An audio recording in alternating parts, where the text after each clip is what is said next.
Bienvenue à tous.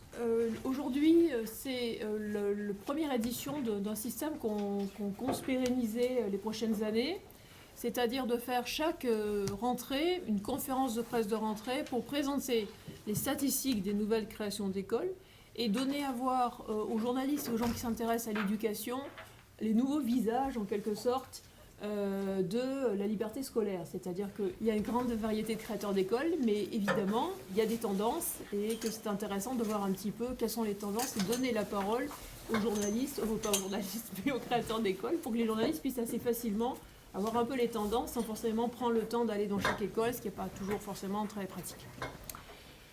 Cette conférence de presse est organisée par l'association Créer son école, qui existe depuis 2005. C'est une association qui est dévolue à l'accompagnement des créateurs d'écoles. Alors quand on dit créateurs d'écoles, ce sont des créateurs d'écoles libres, qu'on appelle aussi écoles hors contrat, écoles indépendantes. C'est-à-dire qu'en France, si vous n'êtes pas l'État et que vous créez une école, eh bien, vous créez une école hors contrat. Et peut-être que vous avez envie qu'elle soit sous contrat, peut-être que vous avez envie qu'elle soit publique, n'empêche qu'elle est hors contrat. C'est comme ça. Et donc, Créer son école fait un travail très simple d'accompagnement des créateurs d'école au niveau juridique, au niveau pratique, fait des formations pour les directeurs, les créateurs et les professeurs, et fait aussi du contentieux pour défendre les droits des créateurs, des directeurs d'école et des élèves. Vous voyez, par exemple, cet été, notre avocat a guerroyé, c'est le terme, pour essayer de défendre les droits légitimes des élèves de terminale qui, cette année, avaient le droit de passer le bac et de l'obtenir au contrôle continu. Mais entre le principe et la réalité, il a fallu parfois se battre pour que ce soit respecté. Alors, vous avez un dossier de presse qui vous permet de présenter rapidement le panorama des écoles indépendantes de cette année. Ça fait à peu près 15 ans qu'il y a une forte croissance. Les gens qui sont bons en mathématiques diront qu'il s'agit même d'une croissance exponentielle vu le facteur de développement des écoles. C'est-à-dire que lorsqu'on a commencé notre recensement en 2005, il y avait à peu près une dizaine d'écoles qui ouvraient par an. Et l'année dernière, il y en a eu 124. Et cette année, le chiffre de l'année, c'est donc 129. Donc, qu'est-ce qu'on peut dire de ces 124 établissements ? D'abord, la chose qui est importante, c'est savoir ce qu'on compte. On compte les établissements s'ils sont hors contrat. Alors déjà, c'est un peu compliqué parce que, comme vous le savez, le hors contrat, c'est par classe, c'est pas par établissement.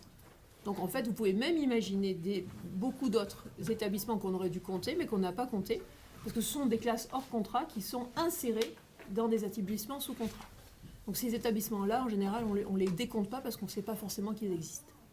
Donc là, on compte les établissements hors contrat en entier ou quasiment en entier, qui peuvent avoir quelques classes sous contrat. En général, forcément pas l'année de création, mais ça peut arriver assez vite. Donc on compte des établissements. Et ce qu'on appelle établissement, c'est par niveau, c'est-à-dire soit le primaire, soit le collège, soit le lycée. Et donc, au niveau de la méthodologie, je vous l'ai expliqué dans le décompte, c'est-à-dire que si vous êtes une école primaire et que vous créez un collège, ça va compter 1. Si vous êtes un collège et vous créez un lycée, ça va compter pour 1. Maintenant, si vous êtes une école maternelle et que vous créez un primaire, ça ne comptera pas pour 1 parce que ça fait partie du même groupe. C'est le décompte fait par l'Éducation nationale, et en particulier, c'est le décompte opéré par la DEP. C'est la direction qui fait toutes les études et les statistiques pour le ministère. Et donc, la DEP ne compte pas par groupe scolaire, elle le compte par bloc, comme je vous l'ai indiqué. Et donc, nous avons choisi le même type de décompte parce que nous croisons plusieurs sources pour établir nos statistiques. Nous croisons d'abord l'essentiel, ce qui fait notre trésor de guerre et notre connaissance du secteur, c'est que nous conseillons les créateurs d'écoles, donc forcément nous sommes au contact avec eux. Et à côté de ça, nous croisons avec les sources de la DEP qui nous les donnent de manière précise. Et puis les annuaires assez connus, l'annuaire faber.com et l'annuaire enseignementprivé.com. Il y a aussi 1001 écoles, et après il y a bien sûr les annuaires par type d'école. Chaque réseau d'école a ses annuaires, mais il faut bien reconnaître qu'en général ils ne sont pas tenus à jour. Donc il faut avoir ces entrées pour savoir quelles écoles ont vraiment ouvert. Je tiens aussi à apporter un modulo, c'est que les écoles souvent ont une période d'instabilité ou de retard possible jusqu'à fin octobre. C'est pour ça qu'il faut savoir que le chiffre peut changer de 5% à peu près jusqu'à fin octobre, parce qu'il peut y avoir des écoles qui finalement vont arriver à ouvrir alors qu'elles pensaient ne pas pouvoir ouvrir. Surtout avec la crise de la Covid, donc c'est des choses qu'il faut prendre en compte. Cette année, donc, le contexte était difficile avec la loi Gatel de l'année dernière, plus la crise de la Covid, et malgré tout, eh bien, il y a plus d'écoles cette année, 129, que l'année dernière, 124. Donc, ça veut dire qu'il y a à la fois une ténacité des créateurs d'écoles et un réel mouvement de fond qui continue cette année encore, au-delà des difficultés. Au niveau de la liste des écoles ouvertes, eh bien, on a décidé de vous mettre la liste pour que vous puissiez regarder par vous-même. Et puis, en tant que journaliste, c'est intéressant pour vous directement aller au contact des écoles. Je ne vais pas commenter la liste brute, vous l'avez. Juste en commentaire, j'ai mis à part les écoles qu'on appelle multiniveaux. Pourquoi ? Parce que les écoles démocratiques, qui sont un nouveau type d'école qui se développe pas mal, en réalité, elles ont des petits effectifs et la notion de niveau ne compte pas pour elles. Ce qui veut dire que si je comptais, selon la méthode normale, 3 ou 4 niveaux par école, ça serait ridicule, ça ferait exploser les chiffres pour rien. Donc, les écoles démocratiques, nous avons compté par groupe scolaire. Quand une école ouvre, elle est multiniveau, on compte pour 1. Et du coup, pour ne pas polluer les statistiques, je l'ai mis à part dans multiniveau à la fin. Donc, la méthodologie stratégique, je l'ai expliquée. Et voilà maintenant quelques explications sur les tendances en comparant par rapport à l'année dernière, à nos propres statistiques de l'année dernière. Sur les niveaux, bien sûr, comme toujours, les écoles qui se créent le plus sont les écoles primaires. Pourquoi ? Parce qu'il y a la question de la méthode de lecture qui mobilise énormément les gens. Il y a aussi la question de la douceur. Les gens n'ont pas envie que l'enfant soit directement basculé dans le monde assez rude de l'école institutionnelle, publique ou privée sous contrat avec un gros effectif. Donc il y a une forte demande. Tout le monde comprend qu'en école maternelle ou primaire, on aille vers une création d'écoles libres. L'autre raison aussi, c'est que c'est plus simple, c'est moins coûteux que de créer un collège ou un lycée où c'est vraiment un sport complexe. Donc il y a une difficulté moindre et un coût moindre qui explique ça. Cette année, donc au niveau des primaires, en multiniveau, donc il y a 4 écoles démocratiques. Les lycées professionnels et technologiques, nous ne faisons pas de recensement systématique parce qu'il y en a énormément et il faut demander à la FNEP ou des fédérations qui fédèrent plutôt tous les secteurs. Mais nous avons marqué quelques exemples qui sont atypiques et qui ont une forte originalité pédagogique parce que c'était intéressant de les mettre en avant. Les lycées généraux, il y en a 8, vous voyez, c'est pas si mal. Surtout que cette année est marquée par le changement total de règles pour passer le baccalauréat et qui rend le baccalauréat dans leur contrat vraiment beaucoup moins simple que dans le public. Et incertain dans ses modalités. Donc 8 lycées qui ouvrent dans un contexte pareil, c'est quand même assez surprenant. Les collèges, il y a donc 23 collèges qui ouvrent, ce qui représente 17,8% du total. Et c'est assez logique, c'est que les gens ont expérimenté le primaire et de manière assez logique, ils se disent qu'ils veulent que ça continue pour leur enfant, puisqu'un enfant qui a 11 ans, il n'est pas forcément prêt à changer de méthode, d'approche, de cadre, de tout. Donc il y a ce désir de continuité pédagogique par rapport au primaire. Voilà pour les niveaux. S'agissant de la pédagogie, bonjour Pascal, ce qui est le plus significatif, évidemment, c'est le succès permanent et renouvelé de la méthode Montessori, qui correspond à une mode profonde, une attente profonde de la société. Et là-dessus, j'ai une précision méthodologique à apporter. Énormément d'écoles Montessori sont aussi des écoles bilingues, trilingues ou internationales. Il fallait donc faire un choix de classification pour ne pas les compter 2 fois. Et nous avons choisi de les compter comme écoles internationales bilingues ou multilingues. De manière à... On aurait pu faire le choix inverse, mais voilà. Donc vous étonnez pas, il n'y a pas un effondrement des écoles Montessori cette année, c'est simplement qu'on a compté les écoles Montessori internationales dans une catégorie distincte. On en est à la page 7. Ce qu'on appelle les écoles classiques, elles ne sont pas forcément d'un classicisme absolument caractérisé. On n'a pas forcément du latin, du grec et des dictées à chaque coin de rue, mais c'est simplement qu'elles n'ont pas revendiqué de méthodes pédagogiques spécifiquement originales. Donc là, on a quand même une montée des écoles classiques par rapport à l'année dernière. On avait 9% l'année dernière, on en a 20% cette année. S'agissant des écoles éco-citoyennes et écologiques, on a une progression réelle. On avait 1% l'année dernière, on en a 5% cette année.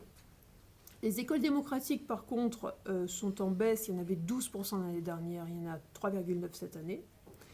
On a une forte progression des écoles bilingues, trilingues, internationales, mais ça c'est peut-être lié à notre changement de mode de calcul, puisqu'on ne les compte pas comme Montessori cette année, on les compte vraiment. Donc l'année dernière, il y en avait 11%, là, il y en a 25%.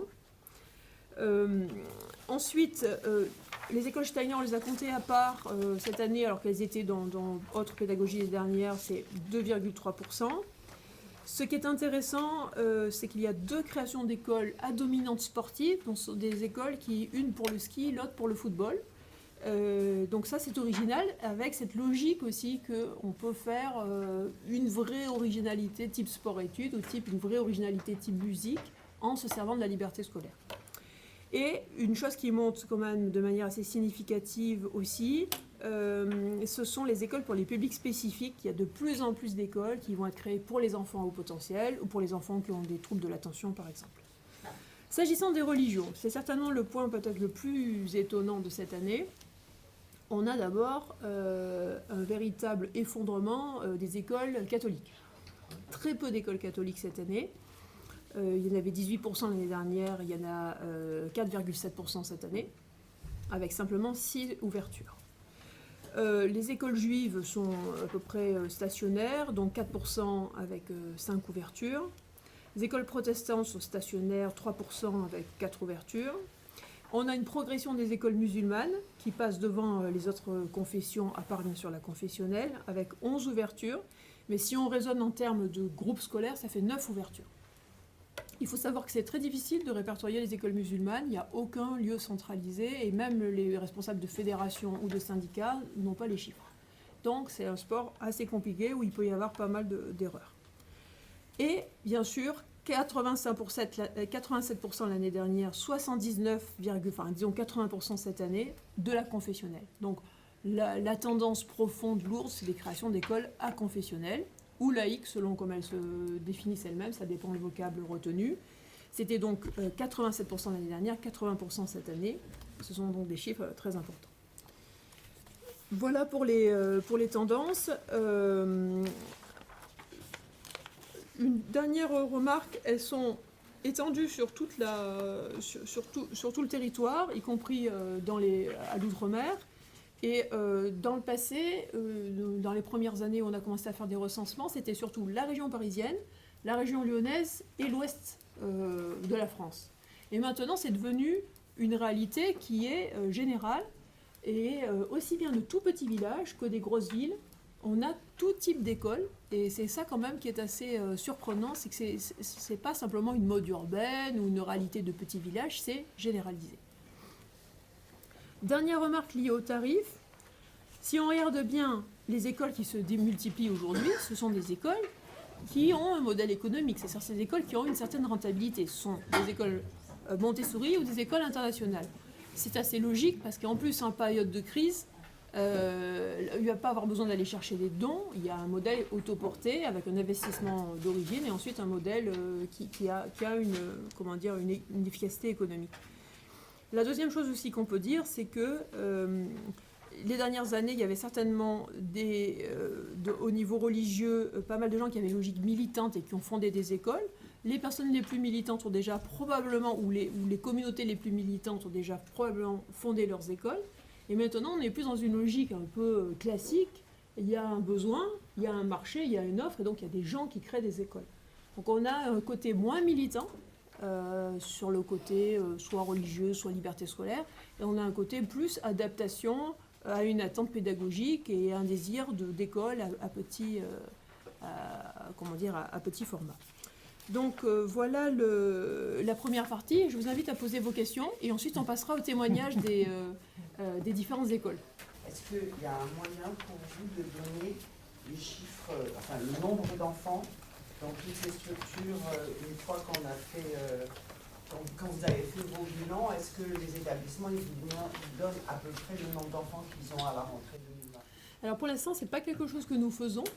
Et je sais que l'éducation nationale n'a pas des chiffres non plus très fiables. Alors nous rapportons aux chiffres de l'éducation nationale quand elle veut bien les communiquer, notamment souvent à l'occasion de questions parlementaires ou de rapports parlementaires. La dernière fois, je crois que c'était 75 000 élèves au total. C'est vraiment très difficile. Et vous voyez, si on regarde les statistiques qui ont été communiquées par l'ADEP, ils nous ont communiqué les statistiques relatives à combien d'écoles, d'après vous? Ils avaient dénombré combien d'écoles? La moitié. 34. D'accord. Et il y en a 129. Donc ça veut dire que théoriquement, la loi prévoit que toutes les écoles soient déclarées, et elles le sont, sauf que l'information ne remonte pas du rectorat à l'ADEP. Bon, ça, c'est purement un constat factuel, quoi. Et donc, les chiffres, normalement, les maires ont les chiffres, le rectorat ont les chiffres, ça devrait remonter au ministère qui devrait avoir les chiffres. Je ne suis pas sûre qu'il les ait. Et nous, encore moins. Enfin, quand une école se crée, elle est petite, hein, si vous voulez. En général, une école, à la campagne, ça ouvre avec 10-15 élèves. Et en ville, ça ouvre avec 30 élèves. Bon, c'est vraiment en double niveau. Et ensuite, le principe en général, c'est que ça augmente de 20%. Et lorsqu'une école ne va pas très bien, le premier élément qu'on regarde, notamment dans notre politique de dons, c'est savoir la courbe des effectifs. Si elle explose en effectifs, souvent il y a une crise de croissance qui s'ensuit, parce que c'est dangereux. Et si elle croît de manière régulière, type 20% par an, c'est le meilleur cas de figure pour une bonne croissance et une pérennité.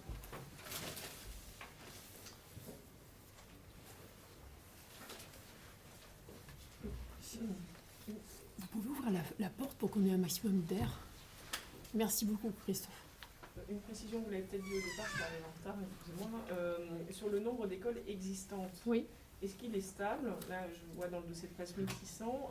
Est-ce que c'est un chiffre stable ou est-ce qu'on est dans une augmentation? Par définition, si on en a créé 129, ça fait 129 de plus que l'année dernière. Oui, mais votre question cachée, c'est est-ce qu'il y a des fermetures? Voilà, c'est ça. Alors, vous avez raison, c'est une vraie très bonne question.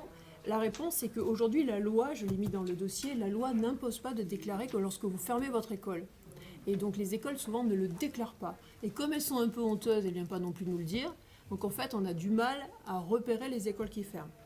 Et on pense, au regard de l'expérience, qu'il y a entre 10 et 15 écoles qui ferment chaque année. Donc, il y en a 129 qui ouvrent, 10 ou 15 qui ferment. Vous voyez à peu près la situation. Et les causes de fermeture, c'est soit un directeur fondateur qui part à la retraite et qui n'a pas l'intention de passer le flambeau, ça existe. Typiquement, ce qu'on appelle les écoles d'institutrices. Une institutrice qui fonde son école, elle n'a pas envie de passer le flambeau, elle ferme. Après, il y a les querelles de chapelle dans le monde associatif qui sont évidemment un sport national français bien connu. Donc ça, c'est souvent une cause. Et puis après, il y a des écoles aussi qui ferment, notamment parce qu'elles sont très liées à une circonstance locale. Par exemple, vous avez les écoles de garnison. Alors, selon les changements de garnison, les mutations, vous pouvez d'un coup fermer l'école ou la réduire quasiment à rien parce que les nouvelles personnes qui sont arrivées ne sont pas intéressées et d'un coup, quasiment toute la population change. Donc ça, vous avez ça notamment en Bretagne. Il y a 2-3 écoles comme ça qui peuvent disparaître ou réapparaître au regard de la population et de cette demande. Alors, on a eu aussi pas mal d'écoles reportées cette année. Notamment à cause de la suspension des délais cet été avec la Covid. Les délais ont été suspendus, du coup les gens se sont dit les délais légaux, jamais on n'y arrivera, on va quand même pas s'amuser à faire une réponse fin novembre, une ouverture fin novembre, parce qu'en gros ça faisait ça avec la suspension des délais, donc on repousse à l'année prochaine. Et il y a une deuxième difficulté qui est quand même aussi liée bien sûr à la loi Gatel. La loi Gatel a changé un certain nombre de choses et elle a mis en place une exigence qui, moi, personnellement, me paraît absolument contre-productive. C'est cette exigence de dire qu'un directeur, un fondateur d'école, eh bien, c'est quelqu'un qui doit avoir 5 ans d'expérience dans un établissement d'enseignement. Alors, on dit, bah oui, quand même, c'est mieux quand on enseigne de savoir enseigner. Oui, mais si vous avez été dame pipi dans un établissement d'enseignement à temps partiel, c'est bon. Et si vous avez été directeur chez Armand Collin d'une collection de livres, c'est pas bon, pédagogique. Si vous avez dirigé une start-up éducative, c'est pas bon. Si vous êtes orthophoniste en libéral depuis 30 ans et que vous êtes le référent, c'est pas bon. Vous voyez bien qu'en fait, la logique est assez absurde. C'est plus une logique endogamique, on veut des gens qui sont passés par le système d'éducation nationale ou assimilés, qu'une logique de création. Et ça, je pense que c'est quelque chose qu'on devrait essayer de faire tomber en disant, si par exemple on a des hauts niveaux universitaires, ou si on a une expérience éducative poussée, ou bien si on a une équipe avec telle et telle caractéristique, on pourrait en tant que directeur dispenser, je pense, de ce type de prérequis qui sont assez inhibants et tout à fait atypiques par rapport aux autres pays. En Grande-Bretagne, par exemple, pour les free schools, vous avez le système de sponsors. Alors, les sponsors ne sont pas du tout des gens qui donnent de l'argent, ce sont des gens qui donnent l'âme, qui donnent la vision de l'école. Alors ça peut être un grand universitaire, ça peut être un homme d'affaires qui a fait fortune, ça peut être un leader à la radio qui vient et qui dit voilà, je suis né dans le caniveau, j'ai travaillé à l'école, ou plutôt j'étais nul à l'école, et puis je suis tombé sur telle école, ça m'a plu, ou sur tel livre, et puis j'ai fondé mon entreprise, et regardez comme j'ai réussi, et vous les gars, vous les filles, en fait vous pouvez réussir vous aussi. Et moi je vais m'intéresser à votre école, et vous inquiétez pas, je vous prendrai en stage, et puis regardez, je vais vous faire venir telle et telle personne. Donc c'est quelqu'un qui vient et qui va mettre de l'énergie dans l'école, en ouvrant une perspective qui n'est pas du tout commune dans une école, entre guillemets, fonctionnalisée, classique, régulée d'abord par des règles administratives. Et ça, cet esprit-là, on n'est pas obligé d'être fanatique de ça, avec le storytelling, avec les success stories à l'américaine, mais c'est quand même intéressant. Il y a beaucoup d'élèves qui peuvent se dire, moi aussi je peux y arriver, si lui est arrivé et puis s'il s'intéresse à nous. Donc voilà, ça on se coupe de cette réalité, en tout cas en France. Excusez-moi, s'il vous plaît, la loi là, dont vous parliez... Gatel. Comment vous écrivez ? Françoise Gatel, G-A-T-E-L. Avril 2018, et puis du coup, la circulaire qui met en œuvre, enfin pas en œuvre, mais qui explicite le cadre. Et donc on vient de publier le guide des inspections des écoles indépendantes et qui détaille en fait toute cette économie d'inspection, toutes ces modalités qui ont été changées dans le cadre de la loi Gatel. Et donc ça sort le 28 septembre, pour ceux qui veulent se le procurer. Excusez-moi, pour la création, le pourcentage d'écoles musulmanes dans les nouvelles écoles qui ouvrent, Oui. vous avez donné le pourcentage cette année, mais pas celui de l'année dernière. Alors, je vais vous trouver ça. Donc l'année dernière, il y avait 6%.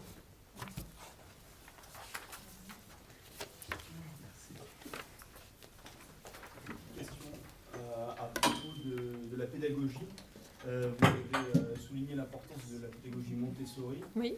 Elle n'est pas, c'est pas quelque chose d'un bloc. J'ai l'impression que ça peut se panacher avec d'autres Oui.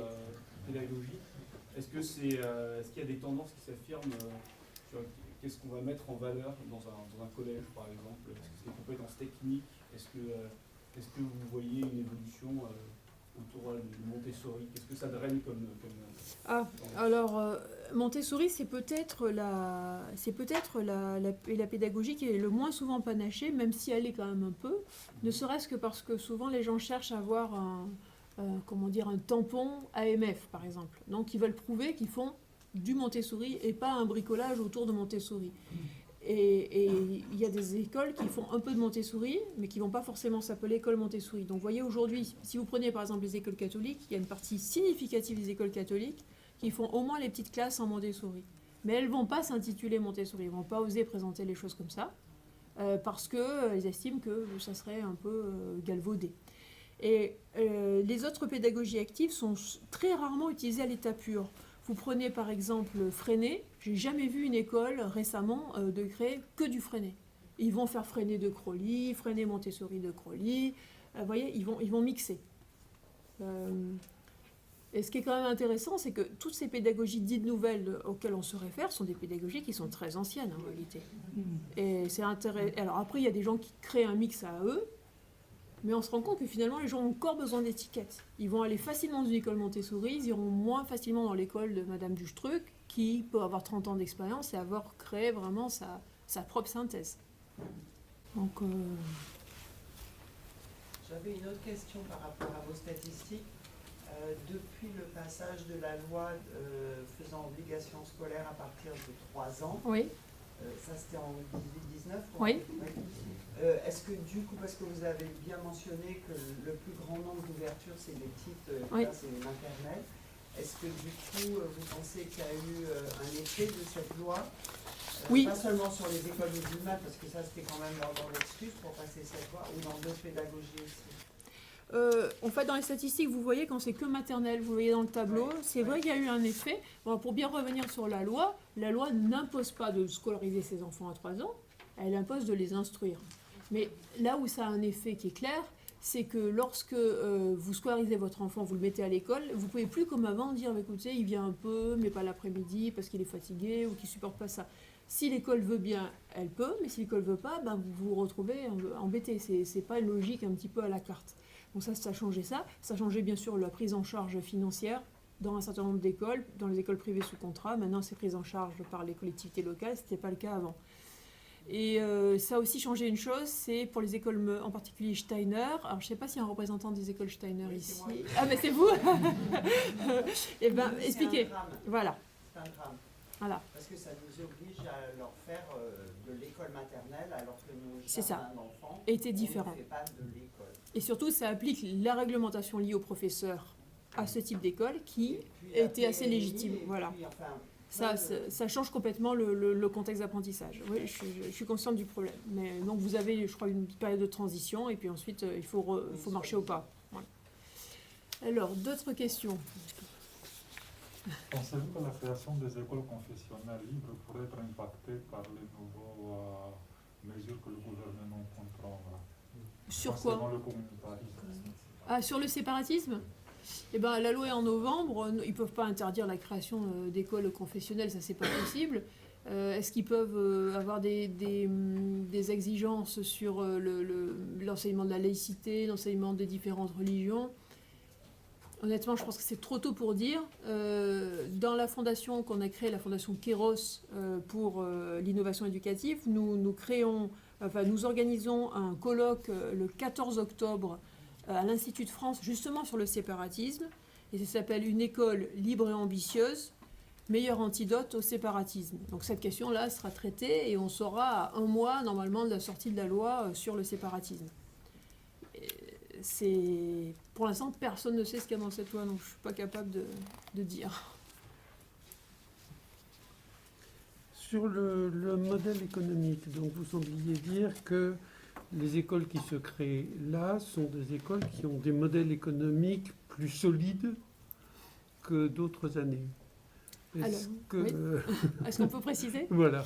Alors, la plupart des écoles à but non lucratif, par exemple catholiques, ou protestantes, ou certaines écoles aussi en ruralité, sont des écoles qui fixent les frais de scolarité non pas sur ce qui est nécessaire pour couvrir la réalité des coûts et même faire une marge de sécurité ou de profit, mais par rapport à ce qu'elles estiment que les familles peuvent supporter. Donc elles disent, qu'est-ce qu'on peut payer? On peut payer ça, d'accord, on fixe les prix là-dessus, et en plus on fait des réductions pour fratrie, on fait des réductions sociales. Donc, elles construisent leur modèle déjà sur un manque à gagner. Elles savent déjà qu'elles vont perdre de l'argent. Donc du coup, tout repose sur les dons. Et en général, une école qui ouvre, elle repose à 70% sur les dons. Et puis après, si elle est bien gérée, en 3 ans, elle arrive à équilibrer. On dit en général qu'une école primaire, alors à type, avec des tarifs pas chers, hein, par exemple une école primaire qui va être à 2 000 € par an, on dit qu'en général... 2 000 € par an, par exemple. On dit en général qu'il faut bien 80 élèves pour arriver à stabiliser les coûts et faire en sorte qu'elles ne perdent plus d'argent. Et ensuite, une école secondaire à 3 500 € par an, on dit qu'il faut à peu près 160 élèves pour qu'elle arrive, pareil, à une espèce de point d'équilibre. Alors tout ça, ça va dépendre du foncier, ça va dépendre de plein de choses. Mais combien ça, d'élèves en secondaire? 360. Et donc c'est des écoles peu chères, hein, bien sûr. Après, si vous avez un modèle économique tout à fait différent, bon, bah, c'est autre chose. C'est une autre population et c'est autre chose. Mais un caractère moins militant cette année que les autres années. Il y a moins d'écoles confessionnelles déjà. Et il y a moins d'écoles. Alors après, c'est difficile à voir aussi. Je pense que les écoles très militantes, c'est ce que j'ai dit avant que vous arriviez, je pense, Pascal, les écoles très militantes, quelque part, elles ont déjà été créées dans le passé, et les communautés les plus militantes ont déjà créé leur école. Donc maintenant arrivent des gens qui ont d'autres motivations que des motivations militantes classiques. Quoi. Ce que j'appelle militant, c'est-à-dire très identitaire. Allez-y. Juste pour rebondir sur ce point-là, en termes de volume, parce qu'en fait c'est finalement au-delà de la création du nombre d'écoles, c'est de savoir quel est le volume d'élèves dans du hors contrat, on va dire for profit, par rapport à du hors contrat qui n'est pas par nécessité, on va dire, économique. Alors déjà, le for profit et non for profit, c'est difficile à dire parce que vous avez des écoles qui sont théoriquement associatives, mais qui en fait pratiquent des tarifs qui les assimilent fiscalement à une entreprise. C'est le cas d'énormément d'écoles Montessori. Donc là, vous voyez, alors que c'est juste la rentrée, je ne suis pas capable de vous dire ça parce qu'on n'a pas fait le retour sur les frais, sur le nombre d'élèves par école. C'est trop tôt pour le dire, peut-être qu'on pourra le faire en cours d'année. Et en tout cas, vous avez des écoles Montessori nombreuses qui peuvent demander jusqu'à 7 000 € par an. Et 7 000 € en associatif, c'est clair que c'est lucratif, même si ça a une base associative. Voilà, donc c'est pas évident de savoir quels critères, est-ce qu'on reste sur une logique juridique ou sur une logique plutôt commerciale. J'ai vu qu'il y a beaucoup d'écoles scolaires confessionnelles. Et oui. Donc, par rapport au public, quelle est la motivation pour des gens de créer une école confessionnelle alors qu'il y a le public en même temps? Quelle différence au fait? Alors, il y a plein de motivations pour créer une école. Il y a une motivation de taille, déjà. Beaucoup de gens veulent une petite entité à taille humaine. Ensuite, ils veulent pouvoir avoir un suivi individualisé des enfants. Ensuite, ils veulent pouvoir avoir un lien entre les professeurs et les parents avec une communication possible. Il faut considérer que c'est quand même compliqué en France d'avoir des relations de bonne qualité, sans se faire mal voir, si vous avez quelque chose à dire au professeur. Alors peut-être que l'expérience du confinement va changer un petit peu la donne et faire en sorte que les parents seront un peu plus considérés aujourd'hui dans l'école publique, peut-être. Mais ça reste à voir et peut-être que les mauvaises habitudes vont revenir bien vite. Donc ça, c'est des considérations. Ensuite, il y a des enfants qui ont des besoins spécifiques. Et donc ces besoins spécifiques, ils ne sont pas traités dans l'école publique qui est quand même très égalitariste. Que ce soit des enfants atypiques dans leur fonctionnement, des enfants un petit peu sourds, soit des enfants surdoués, des enfants qui sont agités, qui ont des troubles de l'apprentissage, des dyslexiques, des dyspraxiques, ou des enfants aussi qui vont par exemple avoir une intelligence très forte dans un domaine et pas du tout dans d'autres. Toutes ces réalités d'enfants en fait sont assez malheureuses à l'école publique souvent.